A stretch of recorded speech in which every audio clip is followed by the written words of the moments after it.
दोस्तों, आजकल आप लोगों को सुनने को मिल रहा होगा कि क्या कुतुब मीनार का असली नाम कुतुब मीनार नहीं है?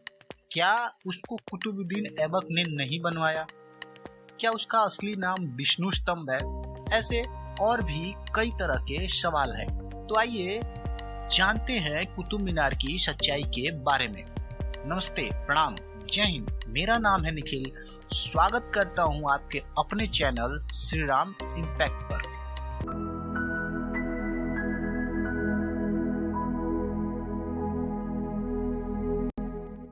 कुतुब मीनार भारत में दक्षिण दिल्ली शहर के महरौली भाग में स्थित ईंट से बनी विश्व की सबसे ऊंची मीनार है। यह दिल्ली का एक प्रसिद्ध दर्शनीय स्थल है। इसकी ऊंचाई 72.5 मीटर और व्यास 14.3 मीटर है, जो ऊपर जाकर 2.7 मीटर हो जाता है।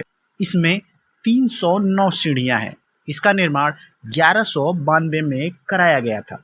दोस्तों, माना जाता है कि अफगानिस्तान में स्थित जाम की मीनार से प्रेरित एवं उससे आगे निकलने की इच्छा से दिल्ली के प्रथम मुस्लिम शासक कुतुबुद्दीन ऐबक ने इसका आरंभ कराया।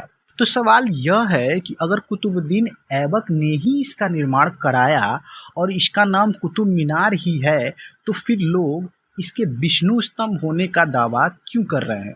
तो दोस्तों, ये पूरा मामला एक मस्जिद से शुरू हुआ था, जो कुतुब मीनार परिसर में ही है। दरअसल वहाँ हिंदू पक्ष का दावा है कि कुतुब मीनार के अंदर बनी मस्जिद हिंदू व जैन धर्म के 27 मंदिरों को तोड़कर बनाई गई है और वे इनमें पूजा अर्चना की मांग कर रहे हैं। यूनाइटेड हिंदू फ्रंट के अंतर्राष्ट्रीय कार्यकारी अध्यक्ष भगवान गोयल ने दावा किया था कि कुतुब मीनार विष्णु स्तंभ है, जिसे महाराजा विक्रमादित्य ने बनाया था। वहीं पर्यटन विभाग के अनुसार यह मीनार टावर ऑफ विक्ट्री है, जिसे हिंदू राजा पृथ्वीराज की हार के बाद कुतुबुद्दीन ऐबक ने बनवाया था। दोस्तों, प्रोफेसर MS भटनागर ने कुछ लेख लिखे हैं जिनमें इसकी उत्पत्ति, नामकरण और इतिहास की समग्र जानकारी है। इनमें उससे प्रचलित जानकारियों को भी आधारहीन सिद्ध किया गया है, जो कि इसके बारे में आमतौर पर बताई जाती हैं। उनके अनुसार कुतुब को आकाशीय, खगोलीय और दिव्य गतिविधियों के लिए प्रयोग किया जाता है। इस प्रकार कुतुब मीनार का अर्थ खगोलीय टावर होता है। सुल्तानों के ज़माने में उसे इसी नाम से वर्णित किया जाता था। बाद में अदालती दस्तावेजों में भी इसका नाम इसी नाम से उल्लेख हुआ। कालांतर में इसका नाम सुल्तान कुतुबुद्दीन ऐबक से जोड़ दिया गया। इसके साथ ही यह माना जाने लगा कि इसे कुतुबुद्दीन ऐबक ने बनवाया था। प्रोफेसर भटनागर के अनुसार यह मीनार वास्तव में ध्रुव स्तंभ है, जिसे प्राचीन हिंदू खगोलीय वेधशाला का एक मुख्य निगरानी स्तंभ या टावर कहते थे। अगर आप कुतुब मीनार को आसमान से देखेंगे तो यह टावर 24 पंखुड़ियों वाले कमल के फूल की तरह दिखाई देता है। इसकी एक एक पंखुड़ी 24 घंटों वाली डायल की तरह दिखती है। 24 पंखुड़ियों वाले फूल की इमारत पूरी तरह से एक हिंदू विचार है। इसे पश्चिम एशिया के किसी सूखे हिस्से से नहीं जोड़ा जा सकता। जिन सुल्तानों का नाम इस मीनार से जोड़ा जाता है, उन्होंने इसके आवरण को नष्ट कर दिया। जिन पत्थरों पर मनुष्य या पशुओं के आकार थे, उन्हें उल्टा कर दिया और इन पर अरबी में लिखावट को उत्तीर्ण कर डाला।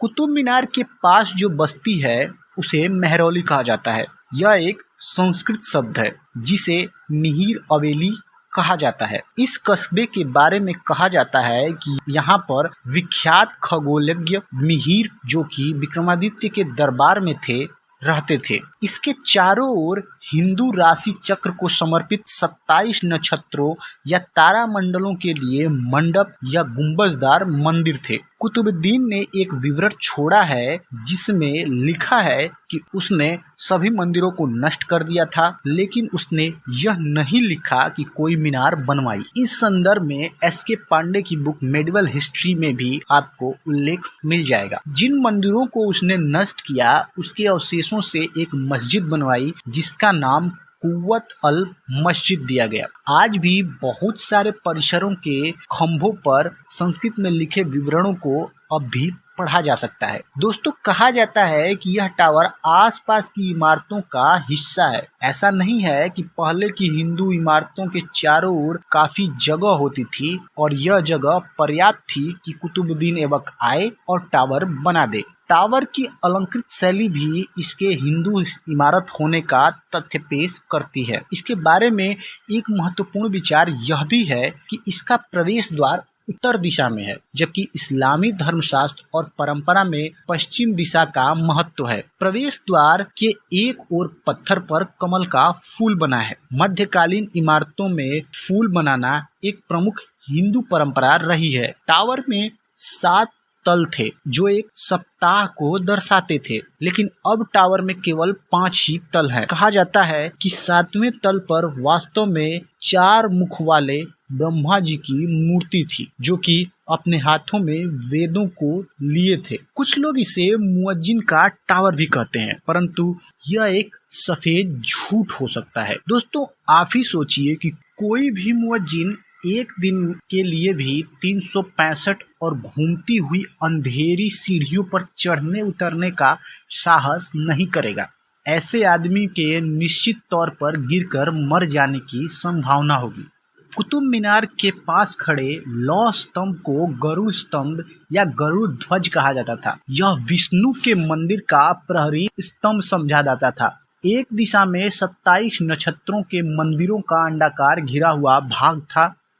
लाल पत्थरों का एक विशाल अलंकृत दरवाजा एक पवित्र क्षेत्र को जाता था जिसे नक्षत्रालय कहा जाता था। इसलिए परंपरागत रूप से मुख्य द्वार को आलय द्वार के तौर पर जाना जाता है। कनिंघम जैसे इतिहासकार इस दरवाजे को सुल्तान अलाउद्दीन से जोड़ते हैं। सवाल यह है कि अलाउद्दीन के समय में यह स्तंभ पूरी तरह से चूर चूर होते खंडहरों में बदल चुका था। ऐसी हालत में अलाउद्दीन को क्यों ऐसी जगह पर एक शानदार अलंकृत दरवाजा बनाने की सूझी होगी जो कि कहीं से कहीं तक नहीं पहुंचता था। तो दोस्तों, उम्मीद है आपको ये जानकारी अच्छी लगी होगी। अगर आपको ये सारी जानकारी अच्छी लगी तो कृपया चैनल को सब्सक्राइब करें, वीडियो को लाइक करें और कमेंट जरूर करें। धन्यवाद। जय हिंद।